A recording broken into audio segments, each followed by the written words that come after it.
بسم اللہ الرحمن الرحیم۔ گمنام ہیرو کے معزز ناظرین، السلام علیکم۔ آئیے چلتے ہیں کہانی کی طرف۔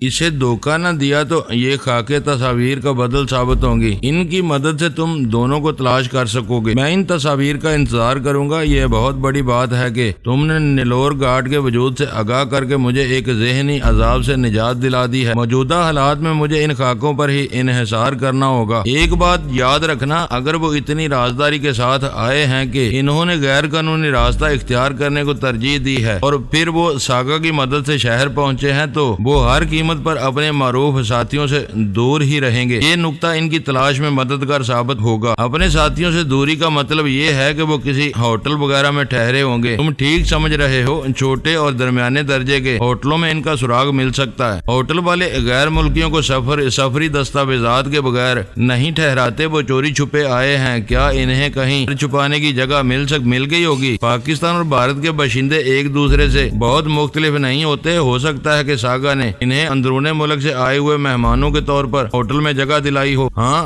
وہ کہیں نہ کہیں تو ٹھہرے ہی ہوں گے۔ خاکے مل جائیں تو میں آدمی پھیلا دوں گا۔ ہیلی کاپٹر کا قصہ الٹا ان کے گلے پڑ گیا ہے۔ اب وہ کہہ رہے ہیں کہ سمت بتانے والے آلات کی خرابی کی وجہ سے ہیلی کاپٹر ادھر نکل گیا ہوگا۔ اس بات کا اب بھی کوئی جواب نہیں ہے کہ آلات ہی خراب تھے تو اس تیز رفتار ہیلی کاپٹر نے 30-35 کلومیٹر کا فاصلہ طے کرنے میں سارا دن کیوں لگا دیا؟ اگر وہ سارا دن بھٹک کر پرواز کرتا رہا تھا تو اس کی ٹینکی میں کتنا ایندھن تھا؟ اول خان نے اپنی طرف سے ایک نیا سوال پیدا کرتے ہوئے کہا، ان کی کمزوری ہاتھ آ گئی ہے تو اب انہیں بری طرح رگید دیا جانا چاہیے تاکہ وہ دوبارہ سر اٹھانے کے قابل نہ رہیں۔ ایسا ہی بندوبست ہو رہا ہے۔ راز المیڈا کی لاش وہاں سے ملنے سے اس معاملے میں بہت جان پڑ گئی ہے۔ آخری لمحات میں کیا جانے والا یہ فیصلہ بہت زبردست تھا۔ وہ دونوں کچھ دیر تک اسی موضوع پر باتیں کرتے رہے۔ حقائق وہی تھے جو اول خان بتا چکا تھا۔ اس بارے میں دونوں ہی کی الگ الگ آرا تھی۔ شاید کمانڈر سعید تبادلہ خیال کر کے ان واقعات کے نئے خد و خال ابھارنے کا ارادہ رکھتا تھا۔ کمانڈر سعید کی آواز میں راہ کے ایجنٹوں کی آمد کی کہانی سننے کے بعد سے میرا ذہن مسلسل کام کر رہا تھا۔ اچانک میرے ذہن میں روشنی کا ایک جھماکہ ہوا۔ مجھے یاد آیا کہ سنی نے نادرا کے مکان کے تہہ خانے سے ساگا کی بازیابی کے سلسلے میں اپنے 2 مددگاروں کا ذکر کیا تھا، جن میں سے ایک کا نام رمیش چند تھا۔ فخرو نامی دوسرے آدمی سے میں مل چکا تھا۔ مجھے شبہ ہوا کہ کہیں رمیش چند ہی راہ کا ایجنٹ نہ ہو۔ ایسے لوگ اپنے مشن کی خاطر بازار حسن تو کیا، اس سے بھی گئی گزری جگہوں پر گزارا کر سکتے ہیں۔ رمیش چند اور فخرو کے بارے میں سنی کی کہی ہوئی باتوں کو اپنے ذہن میں تازہ کرتے ہوئے مجھے یاد آیا کہ رمیش چند اس بازار میں نووارد نہیں تھا۔ سنی کے بیان کے مطابق اس کے دونوں مددگار بازار حسن کے بہت پرانے اور بے خوف دلال تھے۔ یہ محض اتفاق تھا کہ ان میں سے ایک کا نام ہندوانہ تھا۔ اول خان اپنی گفتگو سے فارغ ہوا تو میں اپنی ذہنی مشقت سے مایوس ہو چکا تھا۔ اسکیچ کل کسی وقت ملیں گے، ویرا نے میری آنکھوں میں آنکھیں ڈال کر پرخیال لہجے میں کہا۔ اس وقت تک ہم ہاتھ پر ہاتھ اندرے نہیں بیٹھ سکتے۔ ڈور کا ایک سرا مل گیا ہے تو ہمیں اس کے سہارے آگے بڑھتے رہنا چاہیے۔ اس قدرے پرپیج فکرے کیوں استعمال کر رہی ہو؟ میں نے برا سا منہ بنا کر کہا۔ نیلور بامبے کے الفاظ ساگا نے سنی سے کہے تھے۔ وہ ہر قیمت پر وہ خفیہ پیغام جان یا راز المیڈا تک پہنچانا چاہتا تھا۔ یہ بات اب کھلی ہے کہ راز المیڈا نے راہ کے آدمیوں کی میزبانی ساگا کے حوالے کی تھی۔ یہ ایک سراغ ضرور ہے، مگر اس کے سہارے کیا پیش رفت ہو سکتی ہے؟ ویرا کھوئی ہوئی نظروں سے میری طرف دیکھتی رہی۔ یوں معلوم ہو رہا تھا جیسے اس وقت اس کا ذہن کہیں اور مصروف ہو۔ زیادہ پریشان کن حالات میں وہ کبھی کبھار ایسی کیفیت سے دوچار ہو جاتی تھی۔ ساگا دل پھینک اور اوباش آدمی تھا۔ ویرا نے دھیمی آواز میں مجھ سے تائید چاہی۔ سوال جواب کے بجائے کھل کر بات کرو۔ ساگا کے بارے میں ہم سب کی معلومات برابر ہیں۔ ایسے لوگ عورتوں پر اپنی اہمیت اور بڑائی کا رعب جھاڑنے کے لیے اکثر انہیں اپنا رازداں بنا لیتے ہیں۔ ویرا میرے اعتراض کا برا مانے بغیر کہنے لگی، ہو سکتا ہے کہ ساگا بھی نادیہ کو ہر بات بتاتا رہا ہو۔ میں اس کی بات مکمل ہونے سے پہلے ہی اپنی جگہ سے اچھل پڑا۔ تم بہت دور کی کوڑی لائی ہو، یہ انسان کی فطرت ہے۔ دن رات گھر میں عیش کرنے والا مرد اپنی ہر معمولی سرگرمی کو بھی بڑھا چڑھا کر بیان کرتا ہے، جیسے وہ بستر پر لیٹے لیٹے بہت سے کارنامے سر انجام دے رہا ہو۔ نادیہ سے پوچھ کے سود مند ثابت ہو سکتی ہے، یہ کام اس علاقے کے پولیس والے بھی کر سکتے ہیں۔ سلطان شاہ بولا، نہیں، یہ ذمہ داری اول خان کو لینی ہوگی۔ میں نے اپنا فیصلہ سنا دیا، پولیس سے مدد لی گئی تو بات کا بتنگڑ بن جائے گا، ہو سکتا ہے کہ یہ خبر اصل مجرموں تک پہنچ جائے۔ میں انہیں اپنے نئے کیمپ میں نہیں بلوا سکتا۔ اول خان نے آمادگی کا اظہار کرتے ہوئے کہا، میری پوچھ گچھ علاقے کے تھانے میں ہی ہوگی۔ یہ کام تم نادیہ کے کوٹھے پر بھی کر سکتے ہو، مگر اسے اندازہ نہیں ہونا چاہیے کہ تمہارے اصل سوال کیا ہے۔ میرا خیال ہے کہ میں اپنی بات واضح طور پر بیان کر رہا ہوں۔ تم چاہتی ہو کہ ہاتھ پر ہاتھ دھر کر نہ بیٹھا جائے۔ اول خان نے ویرا سے مخاطب ہو کر کہا، ادھر میرا گھر خالی ہے، بہتر یہی ہے کہ میں یہ کام اسی وقت کر ڈالوں۔ اول خان کی وہ رضا کرانہ پیشکش بہت مناسب تھی، کسی نے بھی اسے روکنے کی کوشش نہیں کی اور وہ اپنی جگہ چھوڑ کر دروازے کی طرف بڑھتا چلا گیا۔ وہ دفتر سے تھکا ہارا آیا تھا اور تم نے پھر اسے دوڑا دیا۔ غزالہ نے ویرا سے کہا، ایسی ہی ہمدردی تھی تو تم نے اسے کیوں نہیں روک لیا؟ ویرا نے آنکھیں نکال کے جواب دیا، ان دونوں کو برسرے بیکار چھوڑ کر میں اپنے کمرے کی طرف ہو لیا تاکہ کپڑے تبدیل کر سکوں۔ میں واپس آیا تو ویرا ڈرائنگ روم سے غائب تھی۔ غزالہ نے اس کی کمی ٹیلی ویژن سے پوری کر لی تھی۔ سلطان شاہ بڑے صوفے پر ٹانگیں پسارے بیٹھا تھا۔ تم نے اسے ناراض تو نہیں کر دیا؟ میں نے غزالہ کے قریب بیٹھتے ہوئے پوچھا۔ اسے اپنے کمرے میں جانے کا بہانہ چاہیے تھا، وہ ناک بوں چڑھاتی ہوئی گئی ہے، حالانکہ میں نے کوئی غلط بات نہیں کی تھی۔ آپ چاہیں تو سلطان شاہ سے تصدیق کر سکتے ہیں۔ غزالہ نے اپنی صفائی پیش کی۔ سورج ڈوبے کافی دیر ہو چکی ہے، وہ کمرے میں جا کر اپنا شغل شروع کر چکی ہوگی۔ پوچھو گے تو کہہ دے گی کہ موڈ آف ہونے کے بعد وہ میں نوشی کے سوا اور کیا کر سکتی ہے۔ تم اسے اتنی اچھی طرح سمجھتے ہو اور پھر کہتے ہو کہ وہ تمہیں پسند نہیں ہے۔ پسند؟ میں تو کہتا ہوں کہ وہ جس کے گلے پڑے گی اس کی زندگی عذاب کر دے گی۔ یعنی تم اپنے مستقبل کے بارے میں زیادہ پر امید نہیں ہو؟ میں نے پوچھا۔ فکر مت کرو، میرا مستقبل محفوظ اور شاندار رہے گا۔ امید کے بارے میں ویرا سے پوچھ لینا۔ جاؤ ذرا دیکھ کر آؤ وہ اپنے کمرے میں گھس کر کیا کر رہی ہے۔ اس وقت معافی دے دو، وہ اپنے دونوں کانوں کو چھوتے ہوئے بولا۔ ایسی حالت میں اس کا سامنا کرنے سے گریز کرتا ہوں، وہ گلے پڑ گئی تو میرا باہر آنا مشکل ہو جائے گا۔ غزالہ شوق نظروں سے سلطان شاہ کی طرف دیکھ کر مسکرائے جا رہی تھی۔ دروازے سے ہی جھانک کر لوٹ آنا۔ میں نے اس پر دباؤ ڈالنا چاہا۔ اس وقت یہ نیک کام تم خود کر لو، میں بعد میں تمہاری خدمت کروں گا۔ وہ اڑیل ٹٹو بن کر رہ گیا۔ میں تیز قدموں سے درمیانی راستہ طے کر کے ویرا کے کمرے کے سامنے پہنچا اور بند دروازے پر ہلکی سی دستک دے کر فوراً ہینڈل پر ہاتھ رکھ دیا۔ اسی لمحے اندر سے ویرا کی کام مین کی آواز آئی اور میں دروازہ کھول کر اس کے سامنے موجود تھا۔ وہ نہایت سکون سے ایک کرسی پر بیٹھی سگریٹ کا دھواں اڑا رہی تھی۔ اس کے سامنے تپائی پر اسکاچ کا گلاس رکھا ہوا تھا۔ سلطان شاہ نے اس کے بارے میں بالکل درست اندازہ لگایا تھا۔ میں نے اندر کا جائزہ لے کر دروازے سے ہی واپسی کا ارادہ کیا تھا کہ ویرا نے دھیمی مگر تحکمانہ آواز میں مجھے پکار لیا، اندر آؤ۔ دروازے سے کیوں واپس لوٹ رہے ہو؟ میں نے پلٹ کر غزالہ کی طرف ہاتھ لہرایا۔ وہ ڈرائنگ روم میں بیٹھی میری طرف دیکھ رہی تھی۔ غزالہ یوں ہی بیٹھی رہی اور میں ویرا کے کمرے میں داخل ہو گیا۔ کیا غزالہ نے تمہیں میری خبر گیری کے لیے بھیجا تھا؟ اس نے میٹھی مسکراہٹ کے ساتھ پوچھا۔ وہ فکر مند تھی اور سلطان شاہ دعویٰ کر رہا تھا کہ تم پی رہی ہوگی۔ وہ دن بدن نکھرتا جا رہا ہے اور بہت منہ پھٹ بھی ہو گیا ہے۔ اس نے ہلکا سا کہکا لگایا اور بات جاری رکھتے ہوئے بولی، کہتا ہے کہ میں پی رہی ہوں گی، تمہیں اپنا شوق ہی پورا کرنا تھا تو غزالہ سے ناراض ہونے کی اداکاری کرنے کی کیا ضرورت تھی؟ مزہ آتا ہے، وہ بہت اچھی اور سادہ دل لڑکی ہے،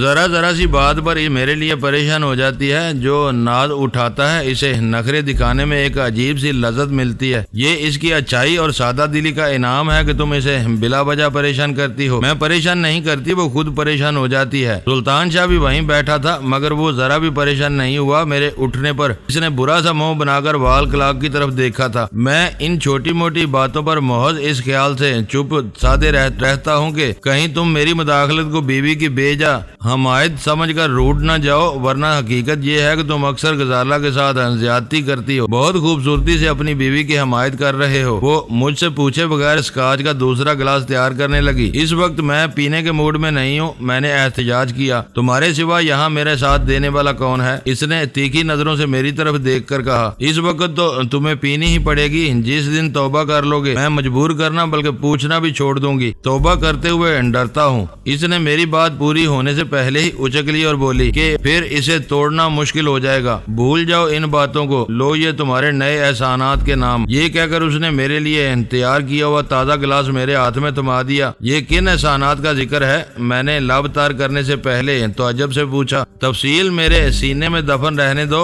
گزرتے ہوئے وقت کے ساتھ تمہارے احسانات کے بوجھ تلے دبتی جا رہی ہوں، اور دکھ یہ ہے کہ اب تم اپنی مہربانیوں کا صلہ بھی وصول نہیں کرتے۔ معلوم ہوتا ہے کہ آج تم اسکاچ کی بو سے ہی بہکنے لگی ہو۔ میں نے اس کا مضاحکہ اڑاتے ہوئے کہا، تمہاری بے نیازی اور سلطان شاہ کی بے اعتنائی کبھی کبھی مجھے بہت کھلنے لگتی ہے۔ ایسی باتیں مت سوچا کرو۔ میں نے ایک بڑا گھونٹ لے کر گلاس تپائی پر رکھ دیا۔ ہم سب تمہارے دوست اور خیر خواہ ہیں۔ دیکھا جائے تو اب ہم آپس میں ہی ایک دوسرے کے مونس و غم گسار ہیں۔ پتہ نہیں اول خان کب واپس آئے گا۔ اس نے اپنے گلاس سے پے در پہ 2 گھونٹ لینے کے بعد اچانک ہی موضوع بدل دیا۔ وہ بھی ایک عجیب ہی انسان ہے۔ کیا بات ہے، آج تم باری باری سب کا تجزیہ کرنے کیوں بیٹھ گئی ہو؟ تلخ تجربات کے بعد جب اچھے انسان دوبارہ سامنے آتے ہیں تو ذہن کا کمپیوٹر خود بخود چل پڑتا ہے۔ اس کے لیے کسی کو کوشش یا ارادے کی ضرورت نہیں پڑتی۔ تم کن تلخ تجربات کا ذکر کر رہی ہو؟ میں نے چونک کر اس کی آنکھوں میں جھانکنا چاہا۔ سوچتی ہوں کہ تمہارے سامنے اعتراف کر ہی لوں۔ کرسچین عقیدے کے لوگ پادریوں کے سامنے گناہوں کا اعتراف کر کے اپنے سینے کا بوجھ ہلکا کر لیتے ہیں۔ شاید مجھے بھی اپنی گھٹن سے نجات مل جائے۔ تمہاری کوئی بات میری سمجھ میں نہیں آ رہی، میں نے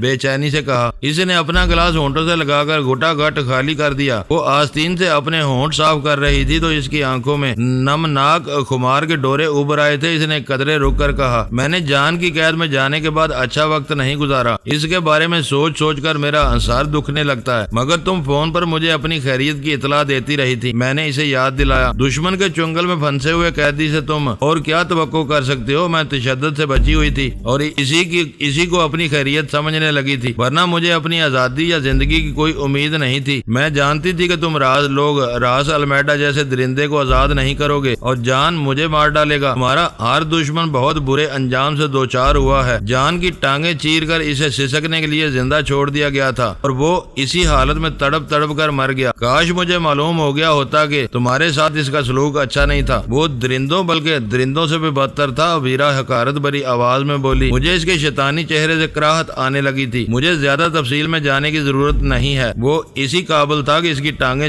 الگ تک چیر دی جاتی۔ وہ میرے باپ کو زبانی اور عملی گالیاں دیتا تھا۔ میرا دماغ سن ہو کے رہ گیا۔ اس کی باتیں الجھی ہوئی اور غیر واضح تھی، مگر ایک بات یقینی تھی کہ اس نے نہایت خاموشی اور حوصلے سے جان کا مقابلہ کیا تھا۔ تمہارا یہ اعتراف امانت بن کے میرے سینے میں دفن رہے گا۔ کچھ دیر کے بوجھل سکوت کے بعد میں نے کہا، یہ سفاق اور درندہ صفت مردوں کی دنیا ہے۔ اس میں عورت کبھی ان کی برابری نہیں کر سکتی کیونکہ وہ کمزور ہے اور اس کا انتقام لینا بہت سہل ہے۔ ایمی لائٹ کی زندگی میں تم کو اس کا نادیدہ تحفظ میسر تھا، اس وجہ سے ہر بیڑیا تمہارے سائے سے بھی دور بھاگتا تھا، لیکن اب تمہارے سر پر سے وہ چھتری ہٹ چکی ہے، حالات بدل چکے ہیں۔ میں بار بار تمہیں مستقبل کا خیال دلاتا ہوں، وہ مذاق نہیں ہوتا۔ میں اپنے دل کی گہرائیوں سے چاہتا ہوں کہ تم اس بارے میں سوچو اور کسی اچھے فیصلے پر پہنچ جاؤ۔ وہ اس وقت اپنے لیے 2 گلاس تیار کر رہی تھی۔ گلاس میں برف کے ڈلے ڈال کر اس نے سر اٹھایا اور اس کی چمکتی ہوئی مخمور نظریں میرے چہرے پر جم کر رہ گئیں۔ وہ نگاہیں سراپا سوال تھیں اور میرے پاس اس سوال کا کوئی جواب نہیں تھا۔ میں نے اپنا سر جھکا لیا۔ سوال اور التجا کے وہ منجمد لمحے پگھلنے کے بعد ہمارے درمیان زیادہ باتیں نہیں ہو سکیں۔ یوں معلوم ہو رہا تھا جیسے ہمارے درمیان کوئی نادیدہ اور ناگفتہ سا حجاب حائل ہو گیا ہو۔ میں اپنا گلاس خالی کر کے اٹھا تو ویرا نے خالی خالی نظروں سے ایک بار پھر میری طرف دیکھا اور اس کے لبوں پر نرم سی مسکراہٹ پھیل گئی۔ جا رہے ہو؟ اس کے ہونٹوں سے سرسراتی ہوئی آواز برآمد ہوئی۔ دیر ہو گئی، اول خان بھی واپس آتا ہوگا، ہمارا یوں بند کمرے میں بیٹھے رہنا مناسب نہیں ہے۔ اپنا گلاس ختم کر کے تم بھی ڈرائنگ روم میں آ جاؤ، اول خان تمہارے اما پر گیا ہے، دیکھتے ہیں کہ وہ نادیہ سے کیا خبر لے کر آتا ہے۔ میں نے روک کر کئی ٹکڑوں میں اپنی بات پوری کر ڈالی۔ تم چلو، میں آتی ہوں، اس نے اپنا گلاس فضا میں لہرا کے کہا اور میں اس کے کمرے سے باہر نکل گیا۔ غزالہ ڈرائنگ روم میں وہیں بیٹھی ہوئی تھی جہاں میں نے اسے چھوڑا تھا۔ جب مجھے دیکھ کر بھی اس کے چہرے پر تبسم نمودار نہیں ہوا تو میں نے اندازہ لگا لیا کہ وہ کچھ خفا ہو گئی ہے۔ ویرا کے بارے میں تمہارا اندازہ بالکل درست تھا۔ میں نے ڈرائنگ روم میں پہنچ کر سلطان شاہ سے کہا، وہ اپنے مطلب سے اٹھ کر کمرے میں گئی تھی۔ تم نے اتنا سا اندازہ لگانے میں بہت دیر لگا دی، وہ مجھے گھورتے ہوئے بولا۔ مجھے اس کا ساتھ دینا پڑا۔ میں نے کن اکھیوں سے غزالہ کا جائزہ لیتے ہوئے معذرت کی۔ میں اس نتیجے سے واقف تھا، اس وجہ سے تمہیں بھیج رہا تھا، مگر تم تم ضدی ہو، میری بات نہیں مانے۔ غزالہ اٹھ کر خاموشی سے چلی گئی۔ اس نے ایک لفظ بھی نہیں کہا تھا۔ غزالہ سے تمہاری کوئی جھڑپ ہوئی ہے؟ اس کے تیور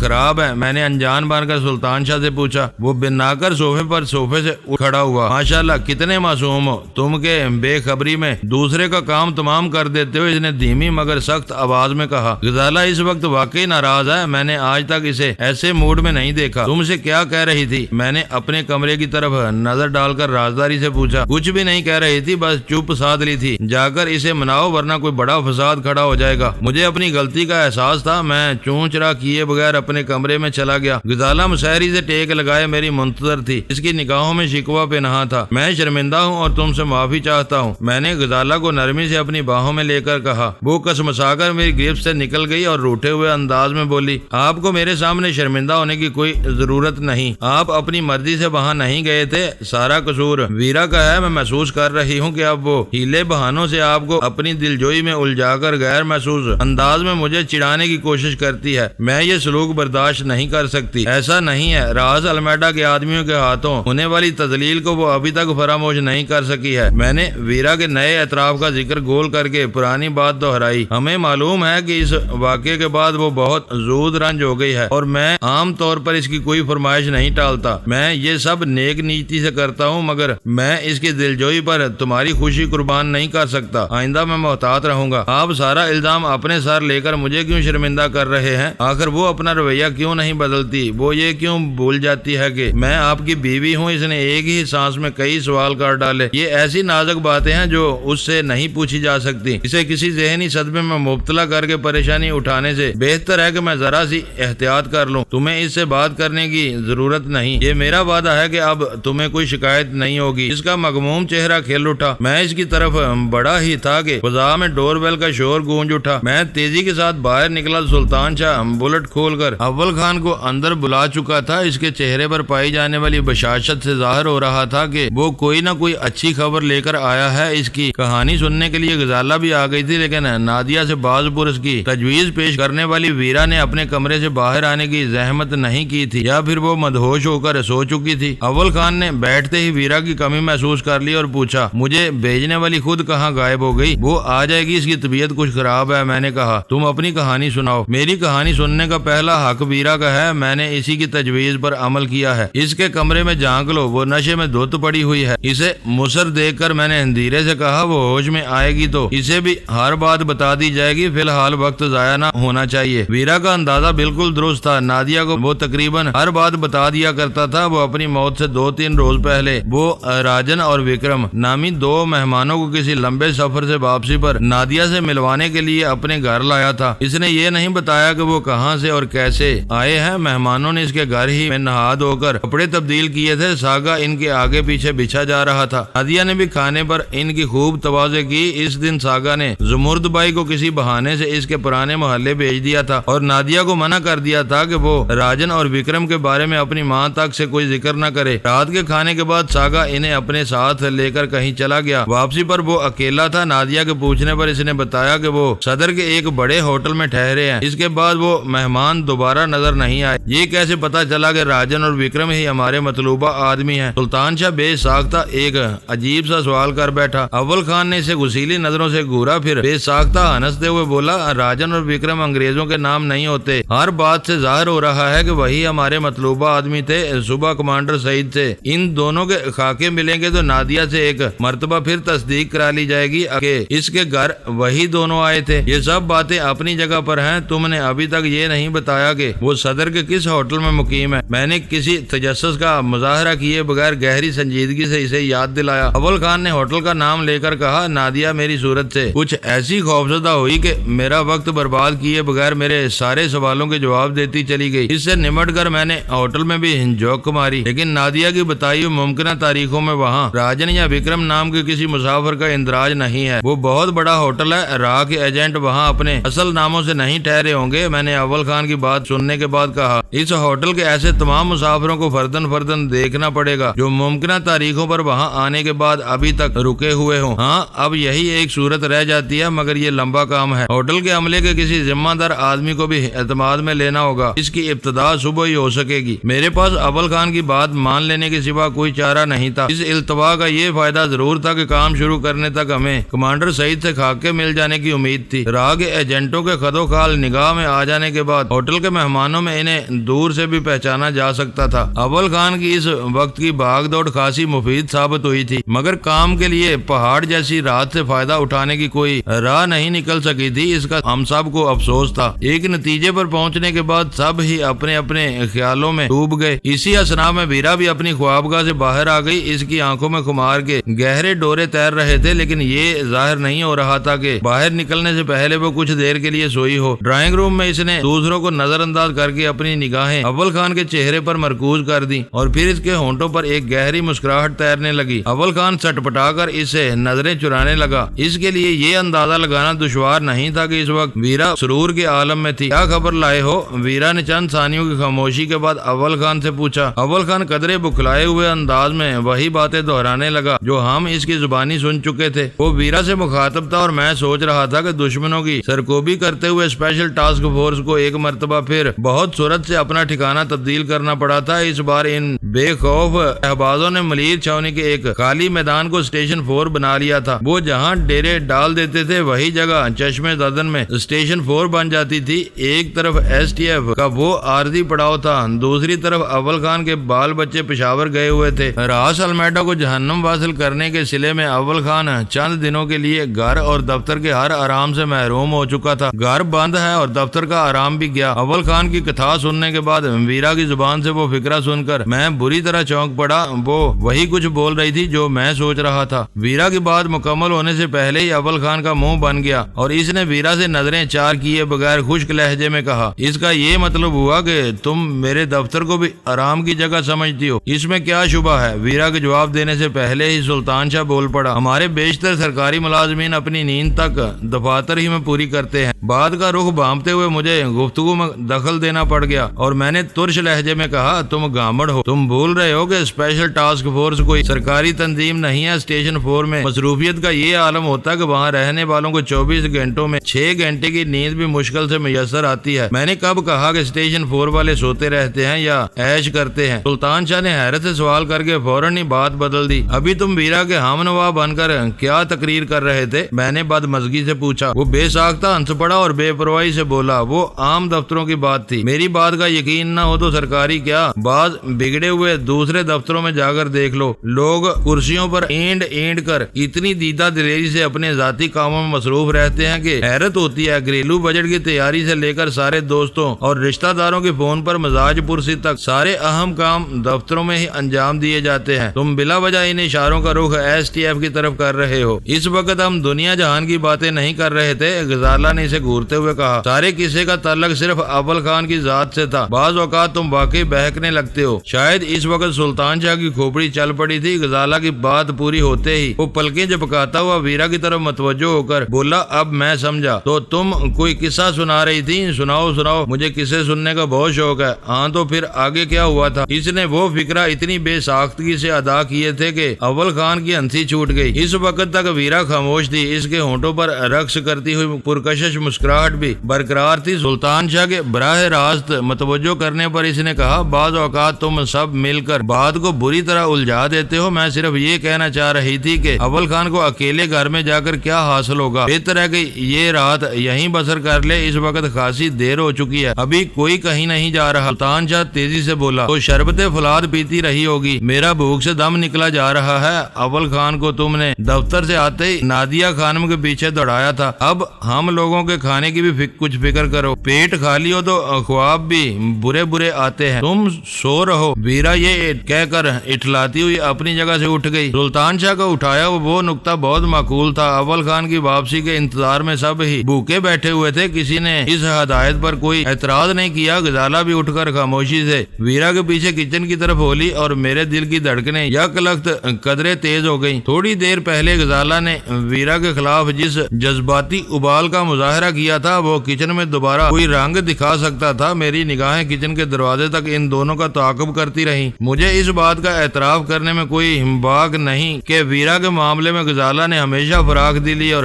رواداری کا مظاہرہ کیا تھا۔ اس کی جگہ کوئی متعصب اور تنگ نظر لڑکی ہوتی تو مدتوں پہلے ہمارے اتحاد ثلاثہ کا شرادہ بکھیر چکی ہوتی۔ اس کے رد عمل کا سامنا کرتے ہوئے میں ہمیشہ اس حقیقت کو پیش نظر رکھتا تھا کہ اپنی اصل میں وہ ایک مشرقی لڑکی اور میری وفاشوار بیوی ہے۔ اس نے صدموں اور محرومیوں کے بھیانک جہنم سے گزر کر مجھے اپنا رفیق سفر بنانے کا فیصلہ کیا تھا، اور اس رشتے سے وہ اپنی ذات کو میری تمام تر توجہ کا مستحق سمجھتی تھی۔ اس کا یہ مان ایسا غلط بھی نہیں تھا، مگر مشکل یہ تھی کہ ویرا سے میرا تعلق بہت پرانا ہی نہیں، قریبی بھی تھا۔ غزالہ کو شاید اچھی طرح معلوم تھا کہ ماضی میں ویرا ایک طرف میرے اور غزالہ کے لیے سنگین مسائل پیدا کرتی رہی تھی تو دوسری طرف نہایت کمزور اور نازک جذباتی لمحات میں میرے سامنے سپر بھی ڈالتی رہی تھی۔ غزالہ کے کردار کی بے مثال عظمت تھی کہ وہ سب کچھ جانتے بوجھتے ہوئے بھی ویرا کے ساتھ خندہ پیشانی کے ساتھ رہتی تھی۔ ہاں، کبھی کبھی اس پر حسد رقابت کی نسوانی جبلت غالب آتی تھی تو وہ ویرا کو غاصب قرار دے کر اس کے خلاف تلخ نوائی پر اتر آتی تھی۔ کمال کی بات یہ تھی کہ ازدواجی محبت کے آستانہ جذبات سے مغلوب ہو کر بھی